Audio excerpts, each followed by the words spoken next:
ka-Choy! Welcome back to my channel. So ngayon kasama ko po yung pamangkin ko. So, pagkalala ko po sila. Ako si Erika.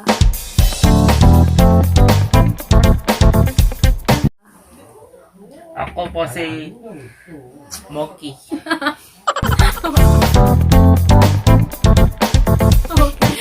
So ngayon tanungin ko sila. Alam niyo naman nakikita niyo sila sa aking vlog. So ngayon tanungin ko sila kasi uuwi na sila next month sa Pinas. So kung saan gusto nila magstay, sa Korea or sa Pinas. So start with you. Saan gusto mo? Ako is mas comfortable ako sa Pilipinas kasi nandun yung mga friends ko, yung mga kan ko, acquaintance, ganun. Tapos sa Korea naman is okay kasi maganda yung foods, maganda yung government system, ganun. So, I will say 50-50 ako sa both country. Okay, thank you. And then, how about you? Ako din, gusto ko sa Pinas kasi andun yung mga friends ko, then mas comfortable ako dun. So, ayun na guys, gusto nila sa Pinas kasi nga doon sila lumaki. Nung pumunta kayo sa Pinas, di ba, 2 years? 1 year old. 1 year old. Tapos yan, doon na, di ba, doon ka Born. So, ayun, doon sila lumaki. So, mas nila yung sa Pinas talaga kumpara dito. Pero mas maganda yung dito, di ba, government, at saka yung mga food. Ang lang, kasi yung mga friends mo nandun na tapos doon kayo lumaki. Like, pwede, bring ko yung friends ko dito. Para good. Pero pag laki mo, babalik ka dito, di ba? Yeah, babalik ako pero like for a short visit, ganun. Like na lang, ng travel na lang. Ganun. Visit lola, ganun. So, ako naman, may tanong naman ako sa iyo, ate. Where do you prefer? Sa Pinas or sa Korea? Parang kasi 4 months pa ako dito, di ba? Parang hindi ko pa talaga kilala yung both country. Kilala ko na yung Pinas, pero para sa akin, mas maganda naman dito talaga yung mga food at saka yung mga government. Para sa akin, sa 4 months ko dito, mas maganda talaga dito sa Korea kasi mas mabilis ka kumita ng pera dito kasi ang dami ding trabaho na tapos daming benefits din.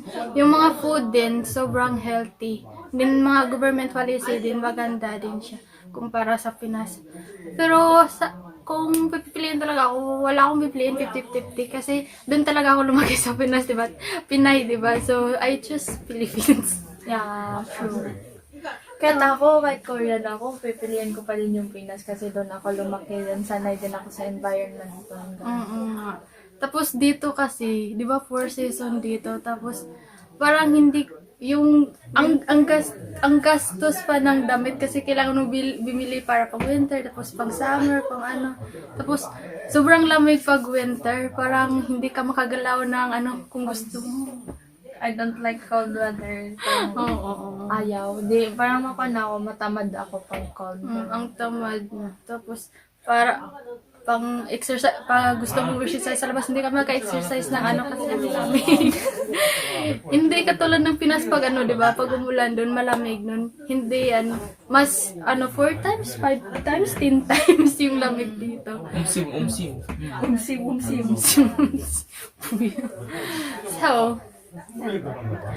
kasi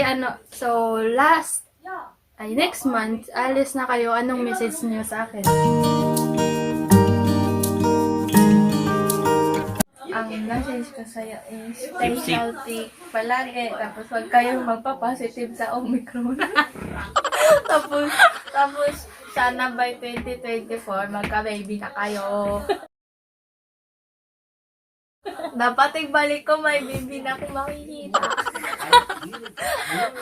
Tapos wag mo ko kalimutan. Oo naman. Ikaw. How about you? Ako, Anong keep message safe mo? always and stay positive. Stay positive ng Omicron. Stay negative sa Omicron, pero stay positive. Okay. Mentally. So, maura na. Yeah! Amen. Amen. So, both of you, message ko rin sa inyo na mag-aral kayo ng mabuti. Okay? Then, tulungan nyo Permi. Tulungan nyo always si mama nyo sa mga gawain bahay, diba? So, ayun lang, stay healthy and pretty. So, sana maabot niyo yung mga dream niyo. Thank you. God bless.